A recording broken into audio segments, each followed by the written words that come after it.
This is History second lesson, Emergence of New Kingdoms in North India. Introduction. Rajput states formed a collective entity that was called Rajputna. Entity means organization. All the Rajput states joined together and called as Rajputna. Chittur was a prominent place, but it was very small compared to Malwa and Gujarat. The Pratiharas and the Palas had established their powerful kingdom in western India and eastern India. These two empires, Pratiharas and Palas, established their kingdoms in both Indias, that is, western India and eastern India. The decline of Pratihara kingdom led to the rise of Palas in Bengal and Chauhanas in northwestern India. Decline means defeat. The defeat of Pratiharas led to the beginning of Pala dynasty and Chauhana dynasty. Pala dynasty started in Bengal and Chauhana dynasty started in northwestern India. India's Islamic period started Arabs' conquest of Sindh. Arab conquered in the place of Sindh. After that only Islamic period started in India. Origin of the Rajputs. The word Rajput is derived from the Sanskrit word Rajputra. Rajput is derived from the Sanskrit word. What is that word? Rajputra. After the death of Harsha in 647, various Rajput clans established kingdoms in different parts of northern and central India. Harsha died in the year of 647. After the death of Harsha, various Rajput dynasties established their kingdoms. The Rajputs trace their pedigree far back into the past. Pedigree means dynasty. Far back means long ago or before many years. Their three principal houses, main houses are Suryavarshini, the rays of sun; Chandravarshini, the rays of moon.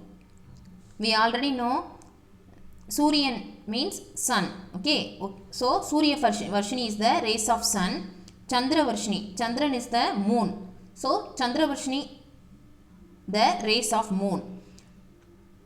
And Agnikula, the rays of fire god. Agni means fire, so Agnikula is the rays of fire god. 36 Rajput clans were there. Among them, 4 claimed a special status. Among these 36 Rajput clans, 4 Rajputs claims are very famous. They are the Pratiharas, the Chauhanas, the Chalukyas and the Paramaras. First, we are going to see about the Pratiharas. The Pratiharas or Gujara Pratiharas, one of the 4 prominent clans of the Rajputs, ruled from Gujaratra. They started ruling from Gujaratra, so the Pratiharas, otherwise called as Gujara Pratiharas. What is another name for Pratiharas? Gujara Pratiharas. Why that name came? Because they started ruling from Gujaratra. Okay. Harichandra laid the foundation of the Gujarat dynasty. Who did lay the foundation of the Gujarat dynasty? Harichandra. Nagapata I was the first and prominent ruler of Pratiharas. Who was the first ruler of the Pratiharas? Nagapata I. Nagapata I ruled over Brochan, Jodhpur and extended his dominion up to Gwalior. He started ruling over Broch and Jodhpur and extended his dominion up to Gwalior. He extended his kingdom up to Gwalior. He was succeeded by Vatsaraja. Nagapata I was succeeded by whom? Vatsaraja. After Vatsaraja, Nagapata II came. After Nagapata II, Rambatra came. But they too didn't do anything impressively. But these two didn't do anything. After that, Mihira Bhoja came. The another name for Mihira Bhoja is Bhoja. Mihira Bhoja was the son of Rambhadra. Within a few years of his succession, succeeded in consolidating the power of Pratiharas. As a strong ruler, Bhoja was able to maintain peace in his kingdom. But this Bhoja, Mihira Bhoja, was a very strong ruler at that time.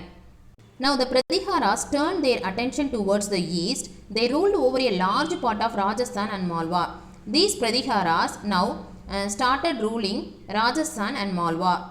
The Rajputs fought each other among themselves endlessly. But these Rajput clans fought among themselves. So we already see no. There are many Rajput clans are there. How many Rajput clans are there? 36 Rajput clans are there. Among these 36, in this lesson, we saw about only 4 Rajput clans. What are the name of the 4 Rajput clans? Pratiharas, Chauhanas, Chalukyas and Paramaras. So, these all Rajput clans fought themselves endlessly. Taking advantage of these quarrels, these fights, many local kings succeeded. So, taking advantages of this war, many local kings succeeded. Next one is Palas. First, we are going to see about Gopala. Gopala founded the Pala dynasty, did not have royal antecedents. Antecedents is nothing but forerunners. Gopala didn't have his forerunners. He was elected by the people for his superior capabilities. He had many talents, so he was elected by the people directly. During his reign from 750 to 770, Gopala laid the foundations for the future generation of this dynasty in Bengal. Gopala laid very strong foundation at that time. After Gopala, his son Dharmapala came. Dharmapala made the Pala kingdom a powerful force in northern Indian politics. In northern Indian politics, Dharmapala laid a very strong foundation. Who was Dharmapala? Gopala's son was Dharmapala. He led a successful campaign against Kannauj. He was a great patron of Buddhism. He worshipped Buddha. He founded Vikramashila monastery, which became a great center of Buddhist learning. A monastery means religion-related buildings. In ancient India, there were many religion-related buildings are there. So that buildings are called monastery. He founded Vikramashila monastery. Monastery means religion-related buildings. This monastery became a great center of Buddhist learning. After Dharmapala, Devapala came. Dharmapala was succeeded by his son Devapala, who was the founder of the Pala dynasty, Gopala. Son of Gopala was Dharmapala. Son of Dharmapala was Devapala. Now we are going to see about Devapala. Okay. Dharmapala was succeeded by his son Devapala, who extended Pala control eastwards into Kamarupa. Devapala was also a great patron of Buddhism. Dharmapala extended his kingdom up to Kamarupa. Kamarupa is one place in Assam. Devapala was also a great patron of Buddhism. Devapala also worshipped Buddhism. He gifted 5 villages to Buddhist. Buddhist development. He also constructed many temples along with monasteries in Magadha. He constructed many buildings, Buddhist buildings also, buildings and temples in Magadha. Next we are going to see about Mahipala. Mahipala I was the most powerful ruler of the Pala dynasty. He is called the founder of the second Pala dynasty. Mahipala I also very important ruler. He was also called as the second founder. Who was the first founder? Gopala. Who was the second founder? Mahipala. Mahipala restored the glory of the Palas. Restored means replaced. He replaced and regained the glory of the Palas. He constructed and repaired a large number of religious buildings at Banaras, Sarnath and Nalanda. He constructed, built and repaired, altered many buildings in Banaras, Sarnath and Nalanda. The Pala dynasty declined soon after the death of Mahipala and gave way to the Sena dynasty. After the death of Mahipala, Pala dynasty was ended. Next we are going to see about Chauhanas. The Chauhanas ruled between 956 and 1192 over the eastern parts of the present-day Rajasthan, establishing their capital at Sakambari. These Chauhanas ruled present Rajasthan. The Chauhanas were the feudatories of the Pratiharas and staunchly stood by them to check the Arab invasions.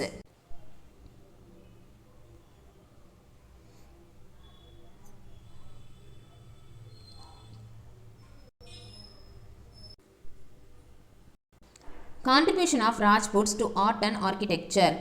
Rajput courts were centers of culture where literature, music, dance, paintings, fine arts and sculpture flourished. At the time, there were many Rajput courts and there were many cultural centers. These cultural centers are like literature, music, dance, paintings and fine arts. Their style of painting is called Rajasthani. What is the style of painting of Rajputs? What is the name of style of painting of Rajputs? Yes, Rajasthani paintings. The Rajasthani style of paintings can be seen at Bikaner, Jodhpur, Mewar, Jaisalmer. We can see these type of Rajasthani painting nowadays in the place of Bikaner, Jodhpur, Mewar and Jaisalmer. Architecture. The Rajputs were great builders. Some of the important examples of the Rajput buildings are strong fortress of Chittorgarh, Ranthambore and Gumbalgarh, Mandu, Gwalior, Chanderi and Asigarh are the famous great buildings at that time.